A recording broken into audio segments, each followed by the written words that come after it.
So guys, this is for those who have not started with Figma yet, and for those who have explored it with a proficiency level of novice. The immediate users, which will start from today, would require a conceptual understanding of the work, space and what it is used for. So I'll spend first 5 minutes in telling you why Figma over other programs which are available, and then introduce you with the workspace briefly. So while most of the things in Figma's interface is very much self-explanatory, and the learning curve would require very less effort if you are already acquainted with Adobe Suite softwares or any other third-party softwares. So now Figma is primarily targeted at the overlap of design and development. And it is a tool which helps designers more because at the development stage, only the output of what designers do is going to matter in order to build that platform. So the transition earlier was very difficult. Somebody who did it statically in Illustrator or any other program such as Photoshop, because I remember 10 years 15 years back when we did not have these kind of tools, people used to create just mock-ups, you know uh, and their adhering to the web guidelines was difficult because it was more of a graphic design work rather than interface design work. So Figma really helps in doing that. It allows you to create low fidelity wireframes to mid fidelity to fully functional working prototypes. And it also goes beyond that and gives you access to certain developer tools in the dev mod. So a few of the features are not going to be available to you if you are using the free version of it. But if you use the paid version of it, there are many beautiful features, really utility focused features for creation of applications or web development are included in the paid version. So when you open Figma for the first time, you may see a different screen, but after doing a couple of projects or even if you have started one project, this is how your interface is going to look. Now let's quickly check what all things are there.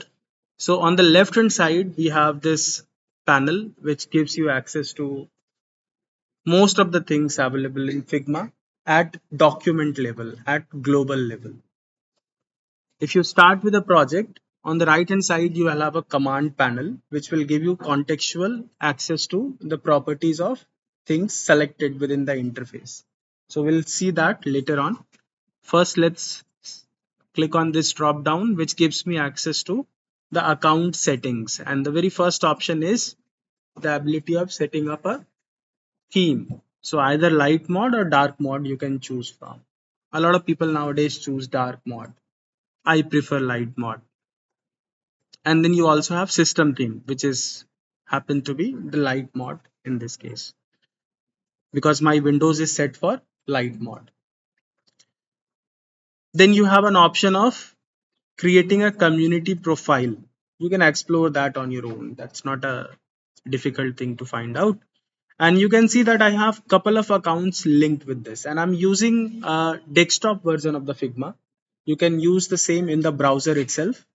It's a progressive web application, so runs in browser efficiently. However, I prefer to install it on my desktop so that sometimes I need to access it offline, so that I can do.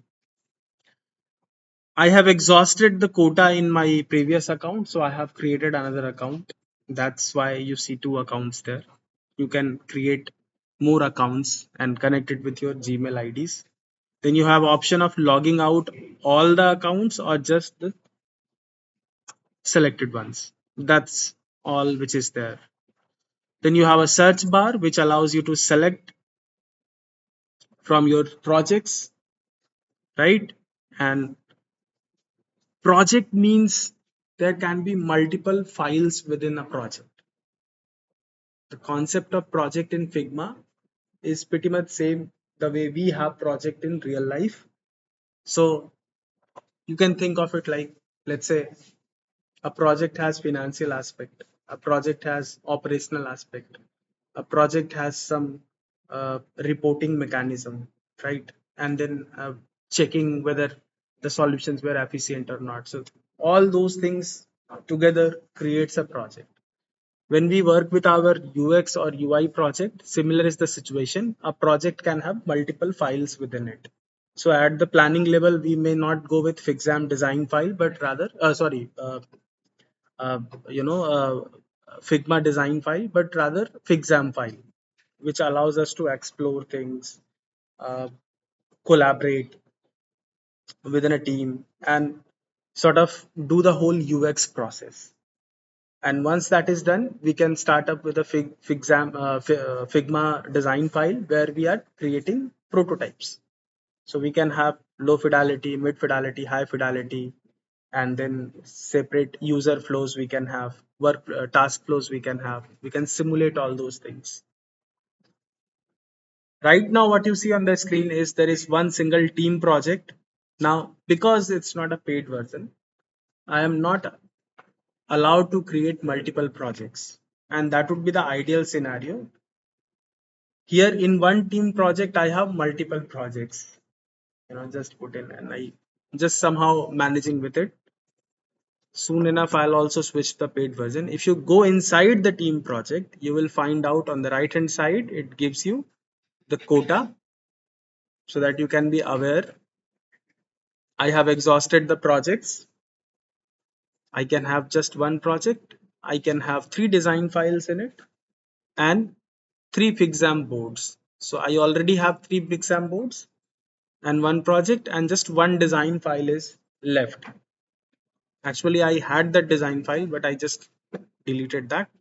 So let me start with the new design file. But before I do so, I want to show you these options also. So a draft, you can create as many as drafts you want. But if you want to share it with somebody, then you have to give it a name and hook it with a project. And then everybody who is a stakeholder in that project will have access to that draft, basically the file. Then you have this button which shows you all the projects. I just have one single project, so it is showing me just one. And then you have trash, which gives you access to the deleted files. Now, here also you have option of switching between different projects. So I have this one, this one, this one, these three. And these 3 projects are from these 2 accounts. Okay. So let me start with a new file, and I want it to be a design file. I see my quota allows me to have a design file, so it shouldn't give me any warning as such. Okay. Now on the left hand side, you have global settings. On the right hand side, also some sort of global settings, but it works more with context to the tool selected. The moment you switch to a different tool, you will see things changing here. Now in the free version, you get 2 pages, 3 pages you get. So one already you have, you can add 2 more pages if you want. Okay. So I'm going to start with a frame. The concept of frame is the visible area on any of the devices you are publishing it, or the printable area basically. That is what a frame means. So you have access to these set of tools where you can start with a frame, or you can create a section, or you can slice the section. For now, we will just start with a frame. On the right hand side, we have options of picking out what to begin with, and right from the phone to tablet to desktop, presentation, watch, you know, uh, to paper, social media, Figma community. So many options we have. I'm gonna start with a, let's say, let's go with a phone, and I want to choose uh, iPhone 14 Plus.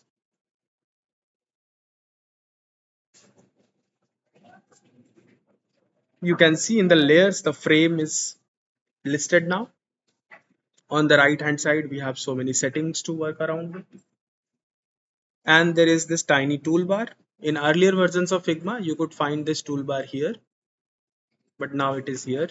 I think this is more accessible. It gets into the way, but I like it here better. Now, before we start doing things here, let me give you the access to the main menu, which is a drop down navigation, and gives you access to further flyout options in the related fields. So anything which you want to do with the entire file, you should go to the file menu, and then you have options of exporting the file, exporting the frames to PDF, create branches. Maybe in the paid version you will have access to that. And the target of today's demonstration is not to go into the advanced features of the Figma, but just get you acquainted and basically show you the right way to approach how to learn Figma. Okay, so ideally what I would suggest is go through all these menu items and try to reason out within yourself what would be this, what would be this, what would be this, and you'll be surprised that most of the things written here are very self-explanatory. And if you don't understand that, try looking for it. Okay, try looking for it. Use chat gpt if you have to. You can also just take a screenshot, paste it in chat gpt and ask it to define one by one what are these things, and that is really helpful. Okay, so now let's come to the screen and check the properties here on the command panel. So let me collapse everything.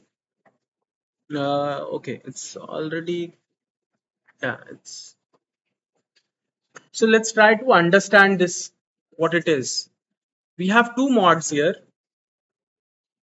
design and prototype. So first we will explore the design mod. The percentage value you see here is the zoom percent value. However, I prefer to zoom in and zoom out just by scrolling my mouse wheel or using a two finger pinch on the keypad tracker. Now below that you see the option frame. Now frame is the same thing which you had selected to begin with, and you still have the option of choosing a different kind of frame. But I'll stick to the one which I had selected earlier. Then on the right hand side you have some fancy looking small icons. The first option is mark as ready for development. Now when you work in a collaborative you know uh, team where you are working with developers, and a lot of time what happens, the project parallelly is designed and developed. So after a while, when the design system is finalized, a few of the task flows are finalized, the primary task flows are finalized, then the development starts. And let's say that you create one task flow and you want it to be developed, you know for beta testing. So you just tick it that it is ready to be developed, and the developer will know that this needs to be designed. The front end designer will start developing the front end, the back end designer, developer will start adding logics to facilitate the front end. Okay.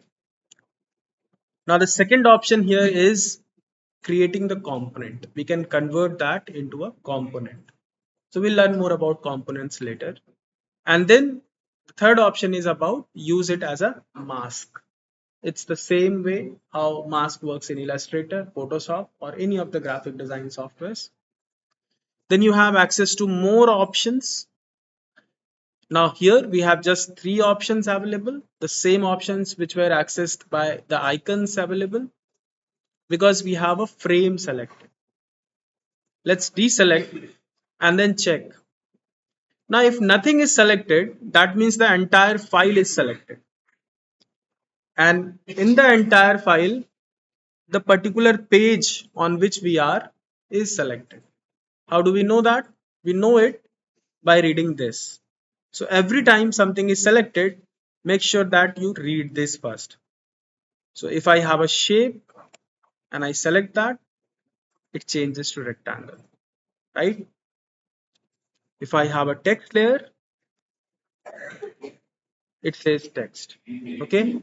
Navigating within the workspace and getting proficient in that is very important. Otherwise, you will keep on struggling with finding out things in the interface and waste your precious time in just struggling with the interface. That is why I'm telling you these things, right?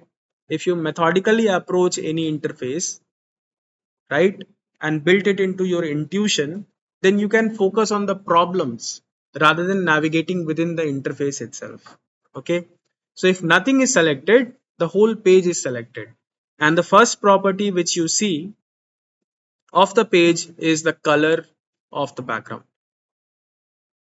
Okay, so I'm gonna just reset it back to the default value, which is light gray, and then you get access to these three amazing things. Couple of them are very powerful and will facilitate you with dynamically controlling assets across all the frames, sometimes multiple pages as well. What that means is that you can make edits at one location, and the whole design file, even if it has hundreds of screens, is going to be updated at once.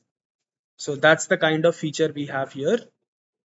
Now those who are familiar with InDesign character styles, paragraph styles, it pretty much similar to that. Not much of a difference. However, uh, those are focused more towards publishing. This is focused more towards creation of the layout. So the difference is going to be visible if you click on this and check the options for creating the variables, and then you will realize that similar things are also used for coding. The kind of nomenclature we have here, color, number, string, and boolean, very similar thing is also available when we code things. So these are the data types we deal with, right? Color is new, but rest three of them are data types. Color is an attribute. Okay, I'll not make things very complicated for you guys. I can see on your face that now things are going a little off, but be patient, stay with me, try to grasp as much as you can, and if you have doubts, I'll clarify that as well. Understand that it says create reusable numbers, text, and colors that can be applied across your files and prototypes. I'll repeat it again, and the message is pretty clear here. It allows us to create reusable numbers, text, colors that can be applied across your files and prototypes. So what that means is that I can define a color here, and if I use that particular color in my components, screens, interface elements across the entire design file, and later on somebody tells me to tweak up that color, say that okay, I think it can be darkened a little bit. So making the changes in all those frames is very difficult and not suggested also, because how, like, you will not be able to create multiple versions of your design very quickly, right? So we can define that as a variable in the beginning itself. So let's say that I have freezed upon the color palette from the, भैया थोड़ी देर बाद आना, थोड़ी देर बाद आना, lecture चल रहा है, बंद कर दो, थोड़ी देर बाद आना. So so the Figma file where you have created your whole UX, your journey maps and all those things, right? And that eventually leads to a design system. So you create a design system, at least a style guide, if not design system. So the UX ends with a style guide that this is the color schematics. These are few fonts, which will go. This is how the images needs to be treated. So at least that much of knowledge you bring with you when you start designing the prototypes and then develop the design system. Okay. So what we are doing right now is kind of building a design system. Design system is not just list of things and the instructions of how to use it. It's actually these variables, local variables, local styles. Okay. So I'm going to create a color, and let's say I want it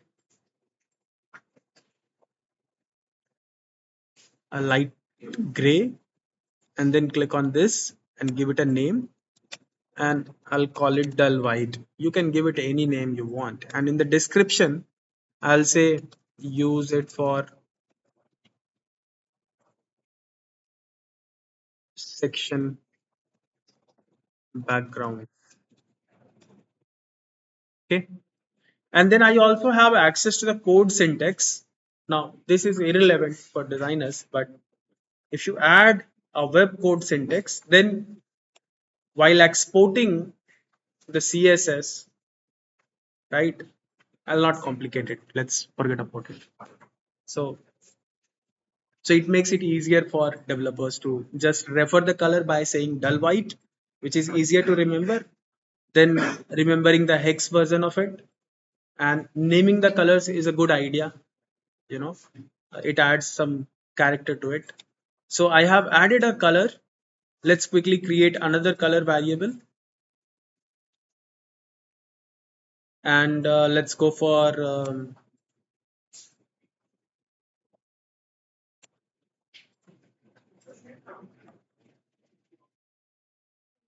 this one, and we will call it pink dust, and we will call it use for call to actions, and then close. So we have two color variables. Let's quickly create one number variable as well, and I'll assign the value 5 and call it corner radius.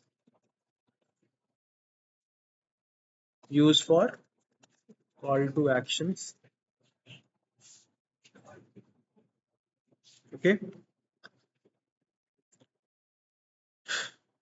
Now, if you go to the scope, you will see that where these variables can be used. And with the number variable, you will see that it can be used with typography and some shape manipulation as well, such as corner radius, width and height, gap, text content, stroke. I don't want it to be available for all of these. Otherwise, it will be confusing for the designer or collaborating people. Let's say I am the head designer. I sat with my team and came up with a design system which I want them to use also, right? And I don't want this corner radius property to be used for layers opacity. Makes no sense. The number 5 will control the corner radius specifically for call to action buttons. So I'm going to switch off all the options and simply enable just corner radius. That's it. Corner radius adds the curvature on the buttons or the shapes. I'll close it. Now let's go to the pink dust and refine it further by going to the scope. And it says that show in all supported properties, which I don't intend to. I just want to use it for filling. That's it. Not for stroke, not for effects. So I'll allow it to be filled in frames and shapes. No, not in frames. I don't want. Only shapes, not in text. So limiting this kind of application will help the design system to stay refined and focused towards its end goal and avoid clutter for the end user. While we are doing things, we should always think of and the user. Now, I may just make a team of 4 people and say use this design system. then when you start using the design system, you will notice that the pink dust is only appearing when a shape is selected, not the frame is selected. Okay, I'm not gonna go and then define dull white just to show you guys. Let me just close this. I have defined some local variables. Now I need to access those. So I'm gonna create a shape. First, let's click on the frame, and where you see fill, click on this button here, which gives you access to the styles and variables. And you see that dull white is available to you because dull white has not been specifically allocated for any group. So all the supported properties will show dull white. Okay? But if I switch to this and go to the same option, dull white is visible and pink dust is also visible. Right? Sorry guys. And pink dust is exclusively available only for the shapes. So if I create another shape,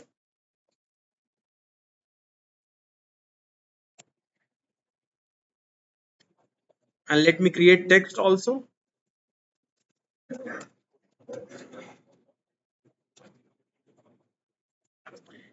Now for this, you have pink dust available, but for this, you will not have that available. So that makes the thing very clutter free for the designer, right? And understand, UX design is design, but UI is more of a science. The aesthetic part is fine. Everything has to eventually look beautiful, even if they make a car and they call it a work of art nowadays. But essentially, what it is many things working together, right? And those are, the things are more scientific in nature. Here also things are very scientific in nature, UX, UI. Okay. So now you have understood local variables. And if local variables are defined, even one local variable is defined, you will see it highlighted compared to the other two options you see. This is now highlighted. Now let's create some local styles. So if you click on this, you will see that you have text, color, effect, and grid. Those who are wondering local variables and styles, how are they different? I'll leave it up to you. Understand on the basis of the things which you could define as a variable. Variable is essentially what holds a value, right? And the value can be changed. That's a variable, right? While styles also can hold a value, but more than value. So, for example, she is wearing a spectacle, right? You have certain power. The power is a value, right? And the kind of frame, the kind of glass, the kind of photochromatic application, applied to your lens, and all those things together create a style. But your power is a variable. So all the people who are wearing the spec has that variable. That means power is there, and the style is also there because everybody's spec differs. तुम्हारा अलग सबका अलग है. समझ में आया? So style is more of combination of a few things. The shape of the lens, shape of the frame, material of the frame. So those things can be thought of as style, while the number is considered as a variable. Okay. So if I know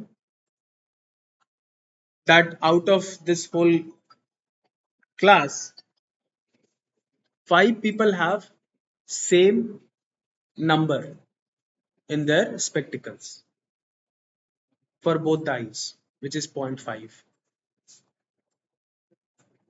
So if I have this information And let's say I need to interchange the glasses.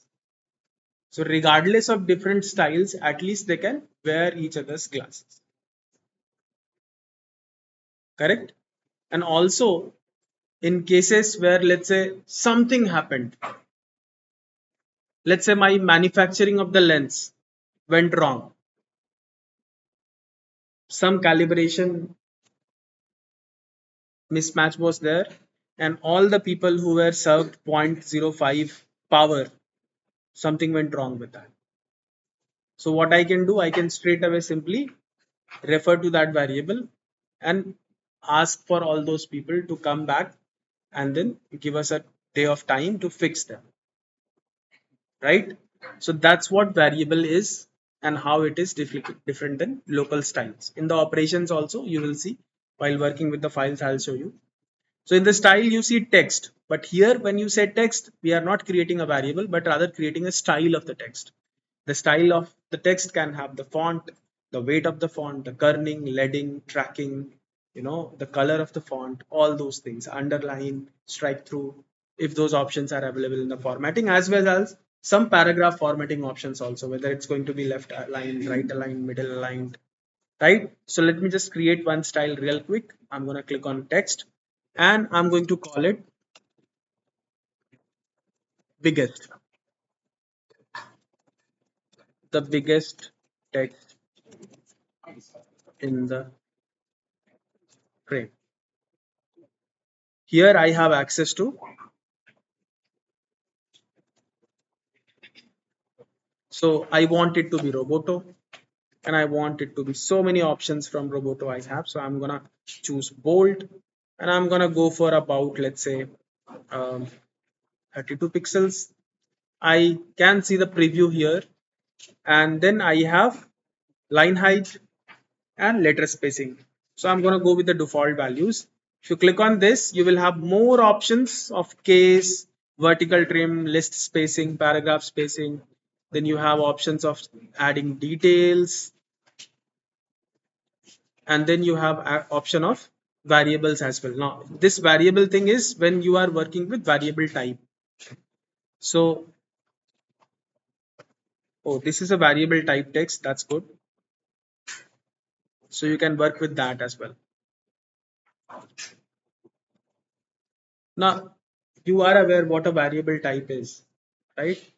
Variable type fonts allows you not just to scale the font, but rather change the thickness of the font as well, apart from the defined profiles such as bold, semi-bold, right?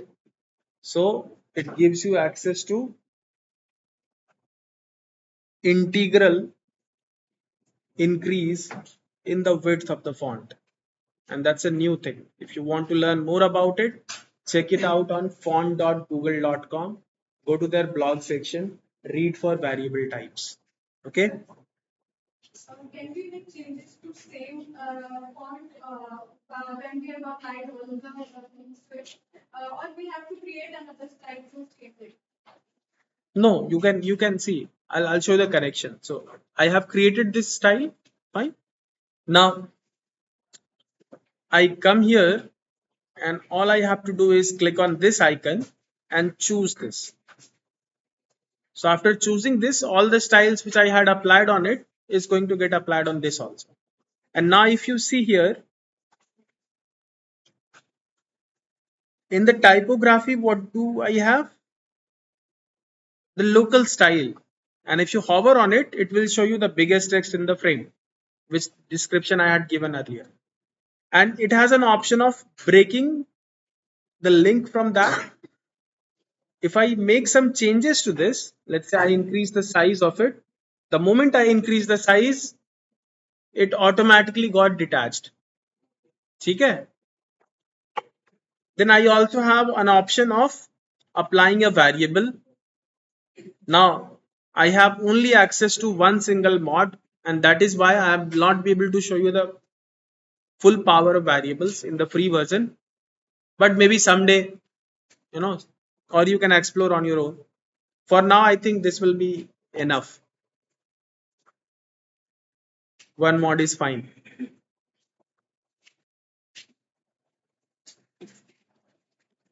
So far what we have learned is to set up at least the file, and we have created local variable and local styles also. I'm just going to quickly show you a few important things to set up your file. So let's go to the local styles once again. And now I want a grid. Those who have worked with Figma probably have applied the grid by selecting the frame, and then, hello? Yeah.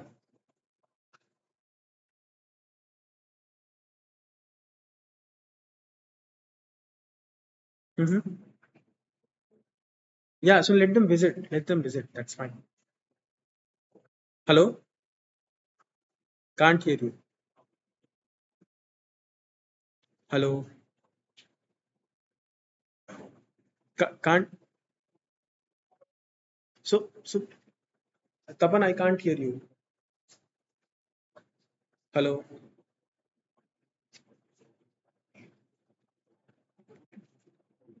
Anyway.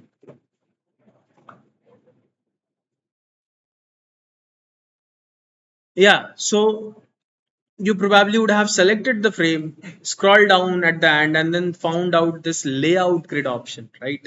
And you used to apply that by clicking on this plus sign.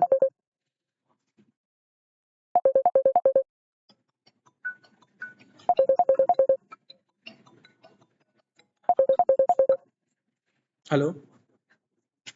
Now tell me. Yes. Yeah.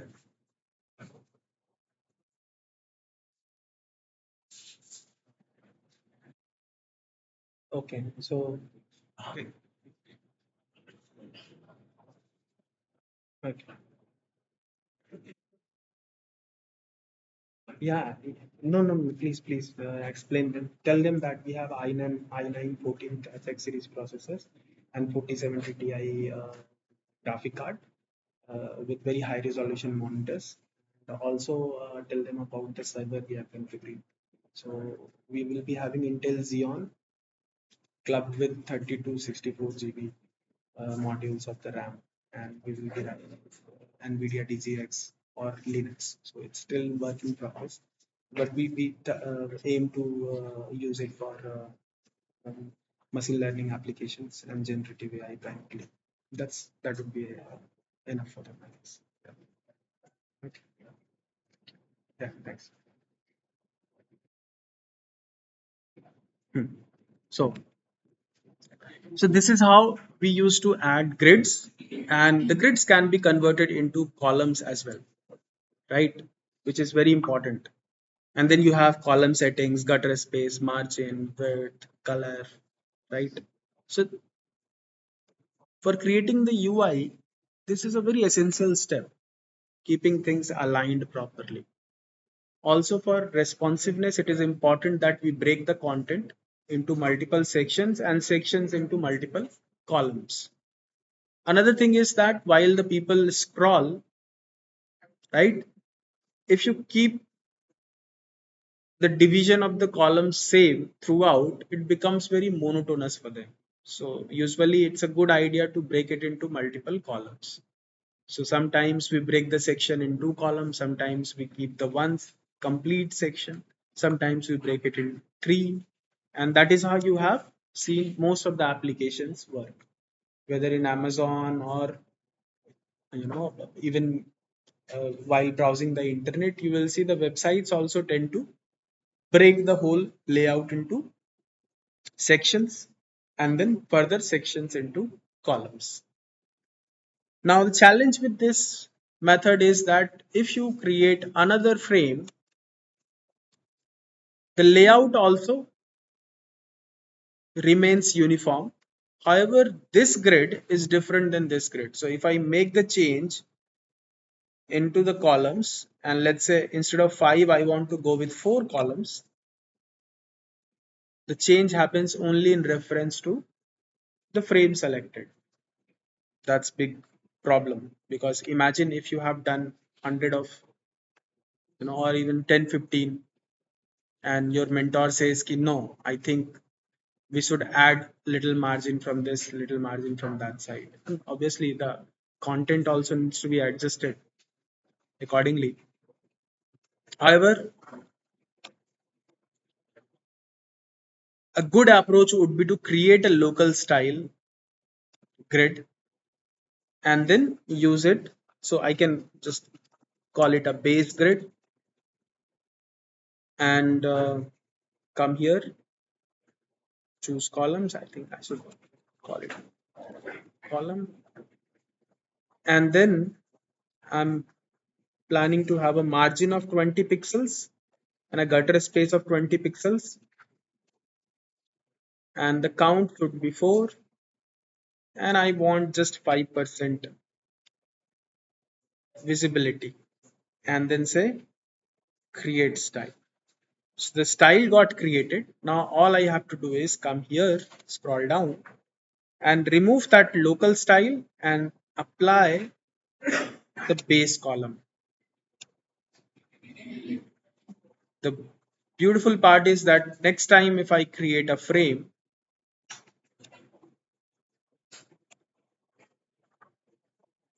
I can simply go out to the same layout grid option and click on base. And now if somebody tells me to increase the margin, I can go to the local styles base column, click on that and edit this. So let's say I want the margin.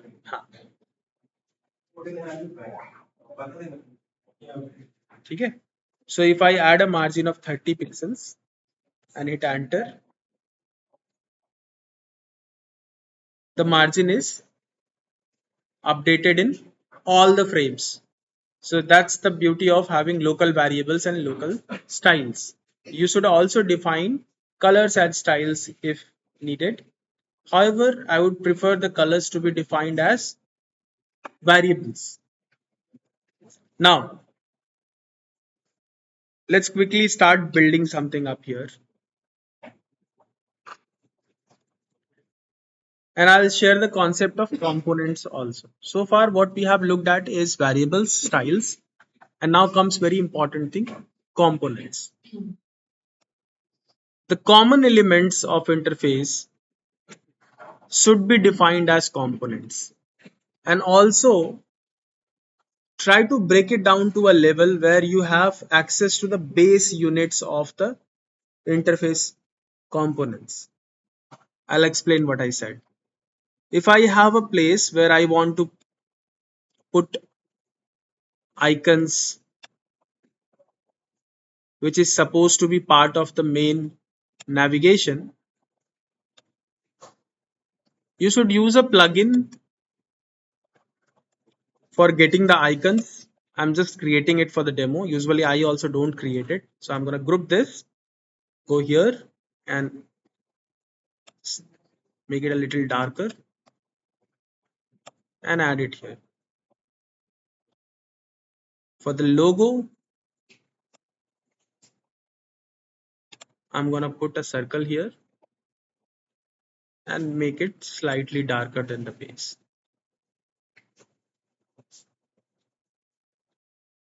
Okay.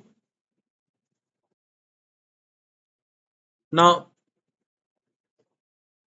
this should be actually defined as a component. Press Ctrl Alt K on the keyboard after selecting the elements which you want to convert as a component, and we will call it header.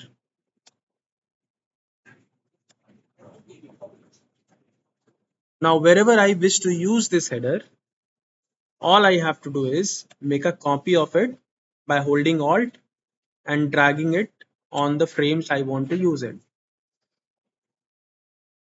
Now, the benefit of doing this is if I need to change these, I can simply go to the component and make the changes and it will reflect in all the places I have used it. Saves a lot of time. Another benefit about component is that I can make variations of it. I'm not gonna go into prototype today, but I'll show you. So if you click a component and then come here, we have component configuration, mark as ready for development. Then I have add variant. Variant and variables are two different things. If you click on variant, you will see one option, another variant is added. And I'm going to call it dark. Okay. So here, let's try to make some changes to it.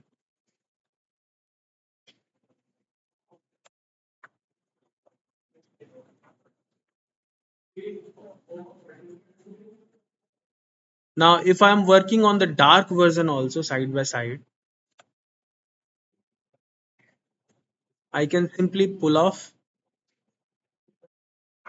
I don't even have to do anything. Just come here and it says property one is default. I switch to the dark and done. So what you are seeing here is a part of design system. If I have really spent time and defined the design system very meticulously, I'll not have to struggle while designing the interface. I can very quickly create the interface. Another example I'll give you. For example, I want to, let's say, add curvature to the bottom two corners. So I can do so by selecting it, and then here I have access to the corner radius for all, right? Which I don't want. Okay. And it says apply variables also. So if you click on this, it gives you access to the corner radius we had defined earlier, but I'm not going to do that here. I want access to all four corners, independent corners, and then the bottom two, I'm going to apply the variable which I had defined as corner radius. Okay, and close it. Same thing I'm going to do for this as well.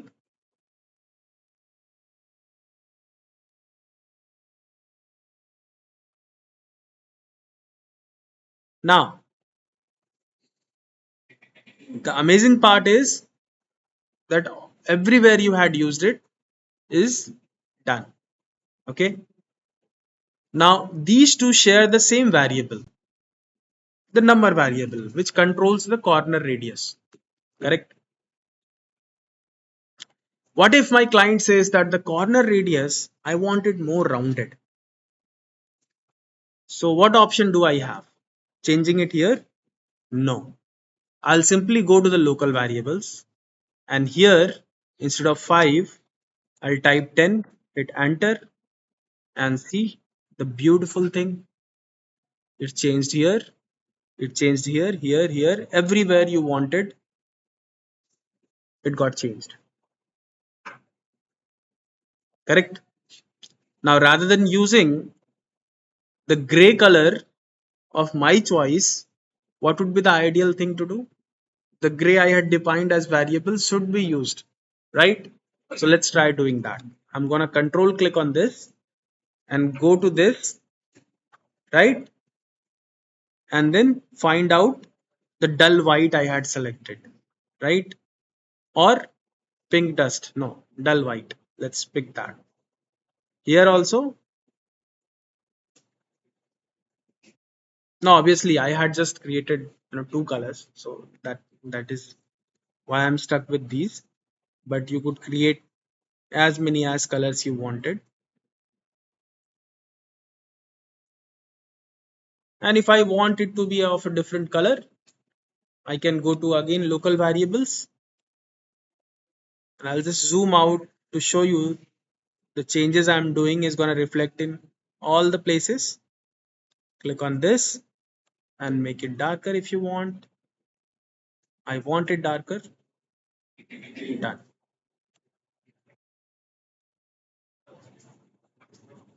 So that is the benefit of using Figma. And within Figma also, not using it as a graphic design program, but rather a program which allows you to create user interfaces, okay, and allow you to do prototypes. ठीक है? I hope so far things are clear, right? Now I'll give you another example of the component, and that would be all. I have another 5 minutes. So imagine creating a form. So a form has different elements. So I'm gonna start with a basic one.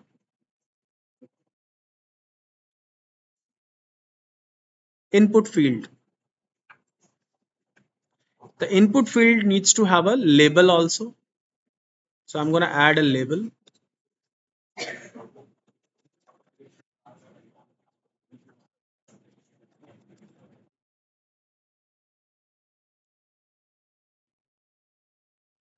and change the, I don't want the same thing applied here. So I'll just break this and go for, let's say, 16 font and the normal one.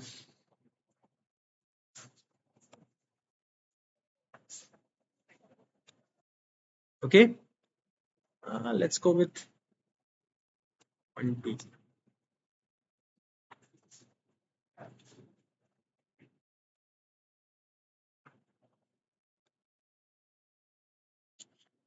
What other element can you think of in a form? I can think of a message box, which is larger than the label. And I can also think of a button. Let's keep it half the size of the text input field.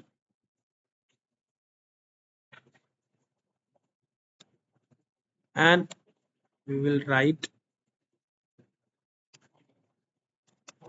submit. Now I'm taking the components one step up in terms of its utility. So pay attention. I'm going to select these two, say Control Alt K, and then look here and make all the changes I need to do. So this is single line input, right?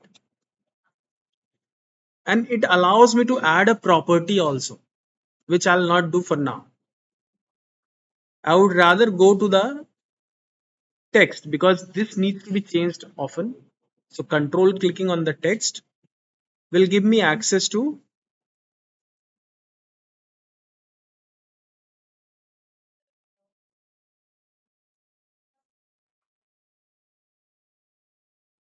the typography, and there I can click on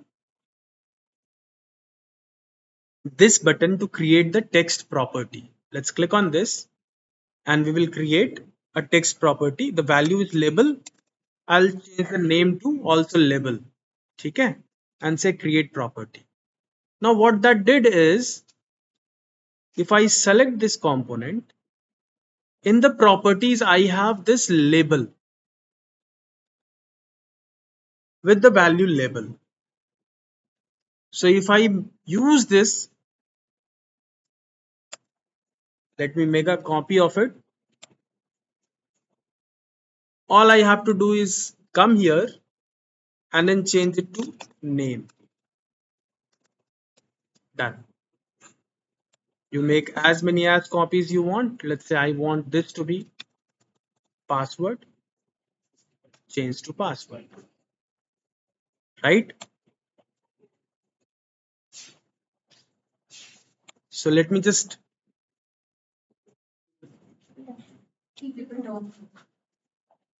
change this and quickly select this to create the component, and we will say message input, or rather I should say multi-line input. And here also, let's quickly go to the text, control click on it and create the property multi-line text, change the name to multi-line text and create the property. And here we have the submit button. So control alt K.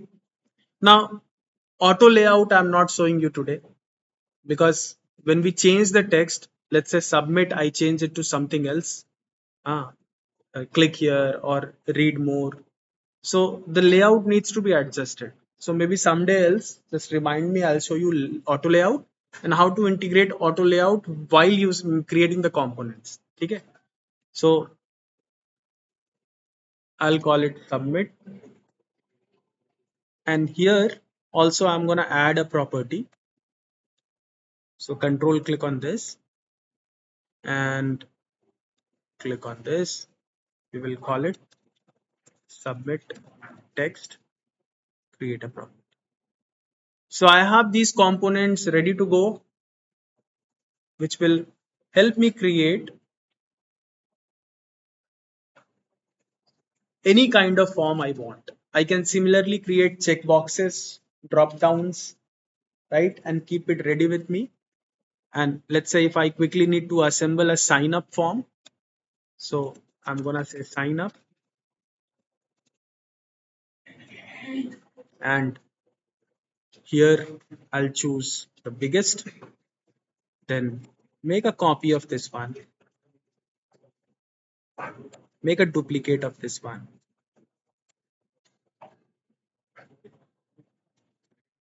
choose a multi-line. Oh, and a submit button, and my form is ready. Now if I need to change the labels, just a second. Here you go, your name,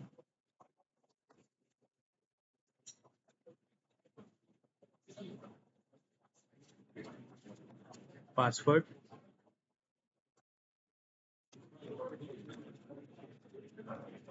confirm password,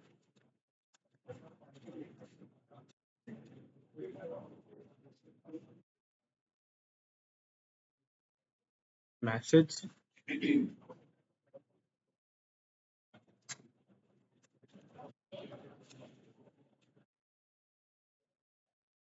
register. Now imagine if while doing this I would have thought about adding the corner radius and using a variable for the same. I don't even have to input anything, right? I can simply select it, go here, choose the corner radius, done. A beautiful thing which is offered by Figma, and I love it, that it can club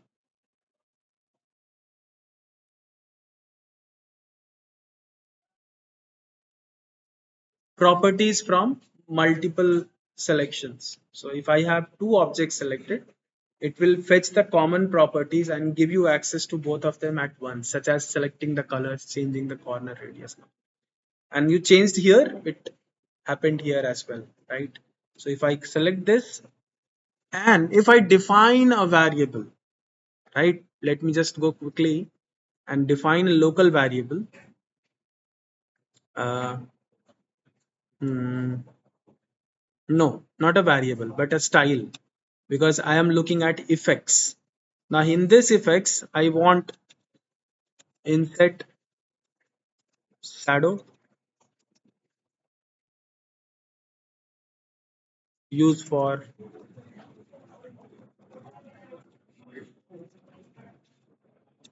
fields, and instead of drop shadow I want inner shadow, and I can tweak it further by setting these things. So I want the position like this, and maybe Let's keep it this way. This is anyway just for the demo purpose. I'm gonna create this style, inset shadow, and apply this here. If I go to effects, I have access to inset style. Oh, not locally I want it, but I want to use a defined style for this.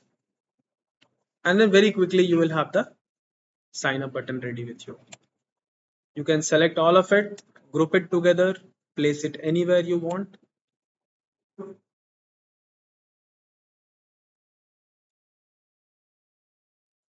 You had a question?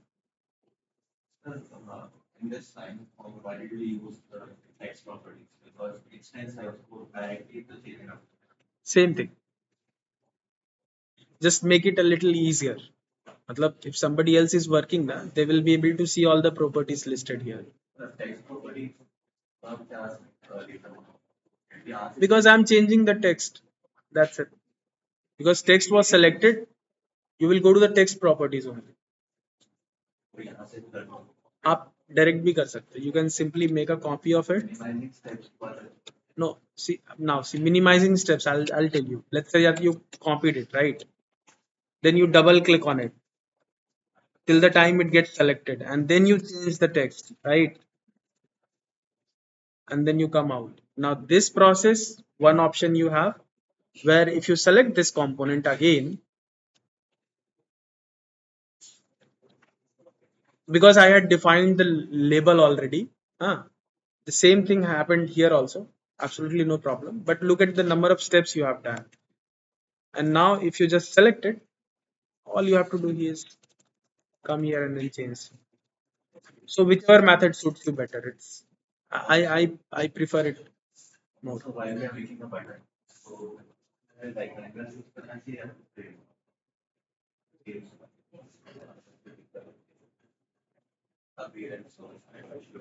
Hardly matters. You want to use a rectangle, that is also fine. Using a frame is also fine. Why would you use a frame?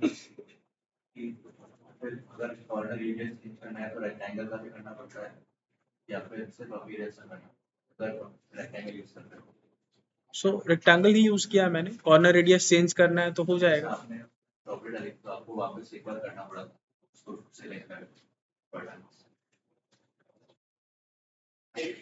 Control click.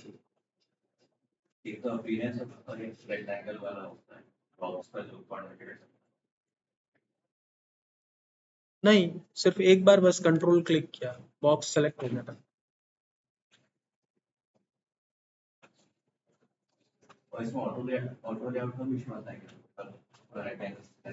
नहीं, इसको पूरा auto layout कर सकते हो आप. Yellow हो गया. ठीक है. So guys, I hope you have learned something good today. Practice it. Try to at least uh, do it again what I have showed you. Try to visit those places, local styles, create local styles, see how you can apply it, right? This is a good way of doing it rather than just jumping in Figma and starting with boxes and all those things. It's a good way of utilizing the features. Okay, so that would be all from my side for this demo. In the next demo I'll cover more advanced features. Okay, thank you.